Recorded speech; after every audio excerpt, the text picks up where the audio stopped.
আমন্ত্রণ জানাচ্ছি প্রিয় দর্শক, মানচিত্রের নিয়মিত আয়োজন কথোপকথনে। আজকে আমাদের সঙ্গে যুক্ত হয়েছেন বিএনপি উপদেষ্টা এবং মুক্তিযোদ্ধা অ্যাডভোকেট ফজলুর রহমান। ফজলুর রহমান, আপনাকে স্বাগত জানাচ্ছি। আমি সরাসরি আপনাদেরকে প্রশ্ন করতে চাই, অ্যাডভোকেট ফজলুর রহমান, যা কিছু এই মুহূর্তে দেশে চলছে, একটি ফেসবুক স্ট্যাটাস এবং সেনাবাহিনীর বিরুদ্ধে এক ধরনের অভিযোগ, আওয়ামী লীগকে পুনর্বাসনের বিষয়ে, এবং গত 24 ঘন্টায় যা কিছু ঘটে গেল, সবকিছুকে আপনি কি হিসেবে দেখছেন? আপনাকে অসংখ্য ধন্যবাদ। বাংলাদেশের আমার সম্মানিত জনগণ, জনতা, তাদেরকে আমার সালাম, এবং বিদেশে যারা দেখছেন তাদেরকে আমি সালাম জানাচ্ছি। আসসালামু আলাইকুম। আমি গত রাতেও বাংলাদেশের প্রেক্ষাপট নিয়ে এসেছি, সেটা বিদেশের একটা চ্যানেলে। আজকে আপনি আমাকে জিজ্ঞেস করছেন, আমার এগুলো বলতে আর ইচ্ছা করে না, ভালো লাগে না। এইরকম একটা দেশ স্বাধীনতার 54 বছর পরে আমি দেখব আমার এই বয়সে, এইটা যদি আমার কল্পনার মধ্যেও থাকতো, তাহলে মুক্তিযুদ্ধে যাওয়ার আগে আমি 100 বার চিন্তা করতাম মুক্তিযুদ্ধে যাব কিনা। আমি এই দেশ কোথাও দেখি না যে একটা দেশের কয়েকজন যুবক 2, 3, 4, 5, 6, 7, 8, 9, 10 হইল।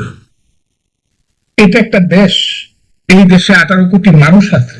এই দেশে তাদের ছোট ভাই আছে, সমসাময়িক বন্ধু আছে, তাদের বড় ভাই আছে, তাদের মা বাবা আছে, এবং মা বাবার চেয়েও অনেক বয়সে বড় মানুষ আছে। তারা এটা চিন্তাই করে না এই দেশে কারা আছে। তারা মনে করে তারা এই দেশের শেষ কথা।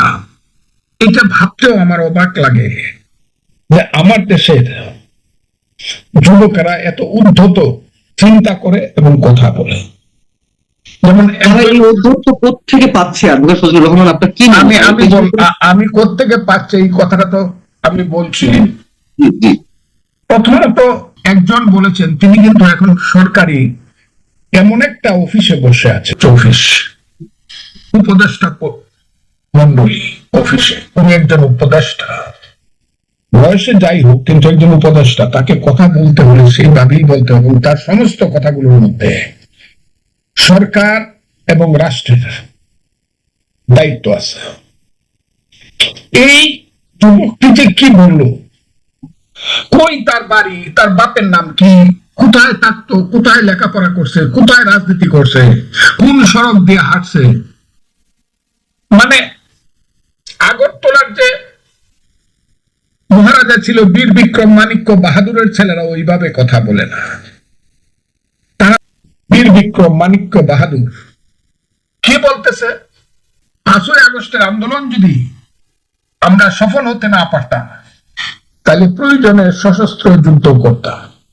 এর আগে 2-3 জন ছেলে বলেছে কিভাবে তারা পুলিশকে মেরেছে, কিভাবে কি তারা উড়িয়ে দিয়েছে, ইত্যাদি ইত্যাদি।